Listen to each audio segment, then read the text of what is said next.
Hello everyone, welcome back to Lynn's Homestead.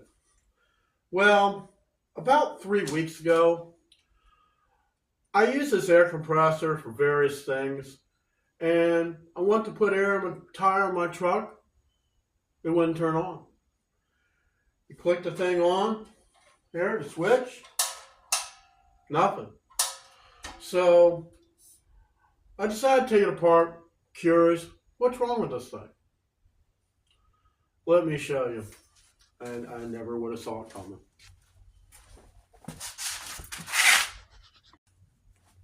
So I unbolted this. I actually had a lot of the stuff off, trying to figure it out.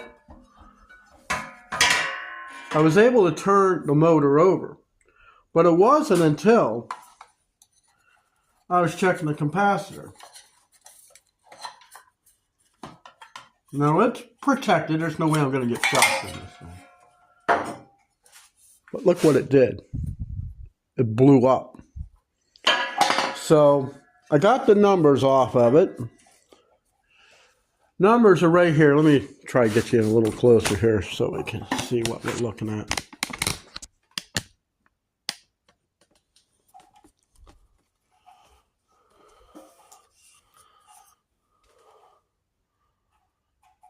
So you got numbers, you got a 25, a 70, and a 21. Okay, now, what I understand, it would be a minus 25 degrees, this thing can handle, to a 70 degrees, and then it takes a humidity for 21 days. That's what that means.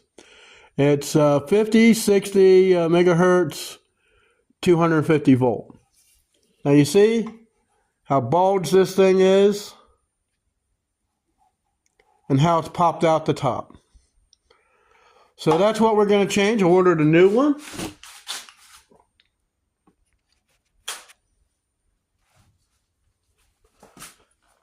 And this is what it's supposed to look like. So that's what we're going to change in this video today.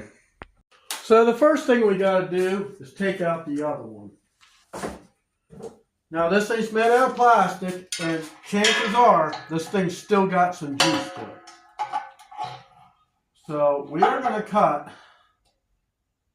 the wires. Let me see. Where do I want to cut them? I'm going to cut them on this side because I can always pull this cable loose. Don't try to cut both. You'll get electrocuted. I want to get close to this nut as possible.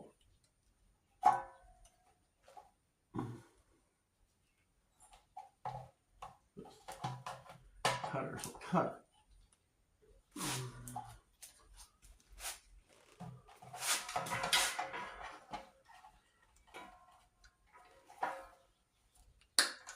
it. Okay, so that's one. Don't touch the wires.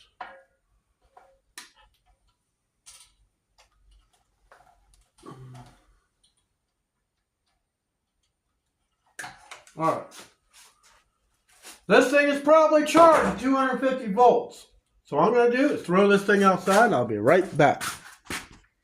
Okay, I took this little plastic clamp off that held that thing down. So it gives me a little bit more room to strip the wires back.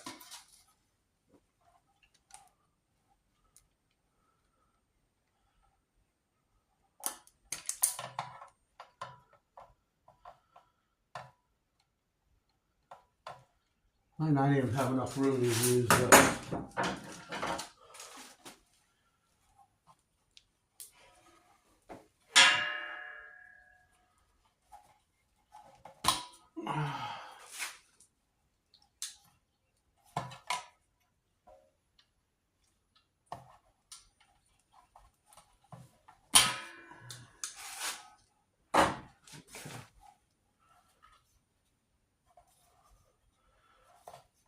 What we're going to be using to wire this thing together, we're not using crimps, because if this is an ongoing problem with these air compressors, then we want to use wire nuts. So let's go ahead. I got two different sizes here. We're going to try each one of them. So let me get the get this thing stripped back a little bit more.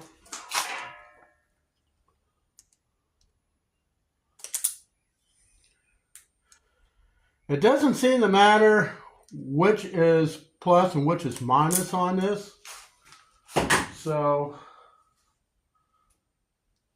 let's see.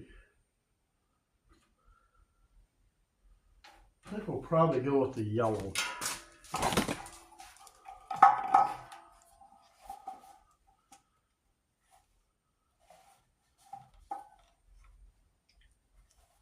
I like to try to twist it around the wire first.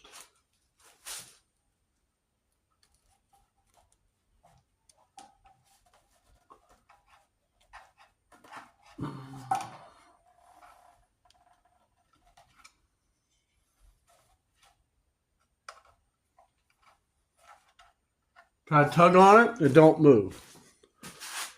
I know it's a little hard to see this. Let me see if I can't get you on top. It just fell outside for the life of me. I don't know what happened. Hit something slick, I guess. All this rain from hurricane. Kind of funny, I left Florida because I got tired of the hurricanes. I moved up Tennessee, northwest Tennessee, and guess what came up here?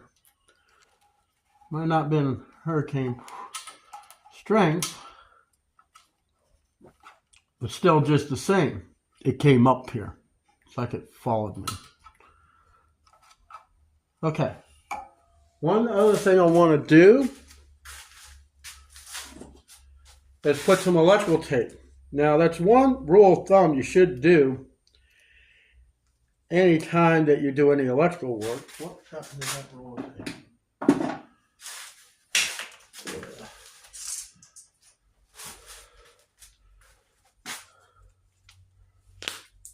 Is tape your nuts together.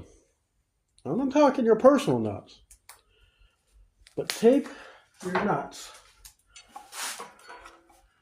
to the wires so that way they don't ever come loose. Now guys, I'm not an electrician, but I do know things. I've wired this barn from one end to the other, and the only thing I needed was pointed in the right direction.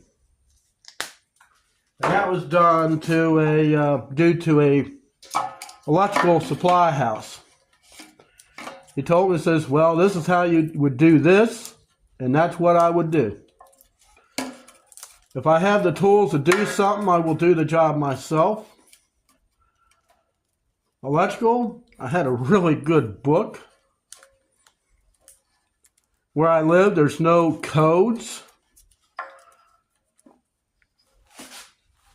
I would roll the tape around, but as you see, it kind of got messed up on, so I don't even know what on. I don't know, maybe I set a hairdryer up on there on my bench and it got hot. So we're just going to kind of tape this up. So this way these nuts don't work their way off. All right. So before we go any further and putting this thing back together,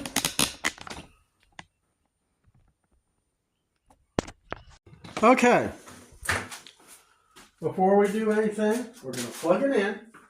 There's no way to get electrocuted unless that thing blows up for some crazy reason.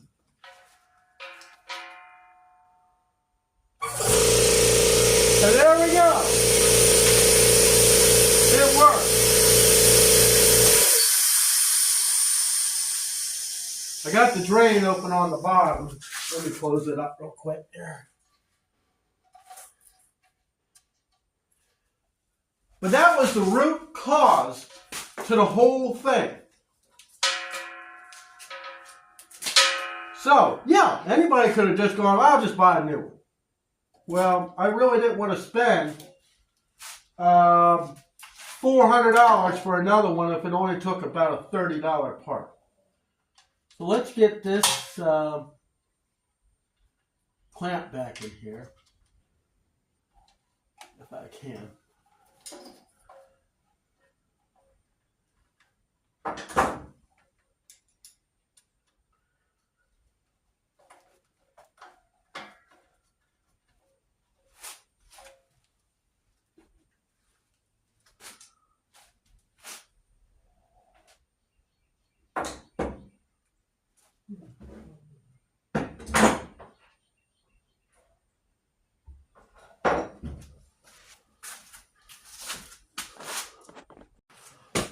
So there you have it.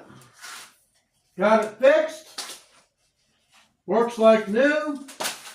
And now I can put it back in service. It's a little warm up here, but you know, I had to run all the way from empty. So you saw it. Hope you learned something, because I learn on everything I do. I'll see you next time.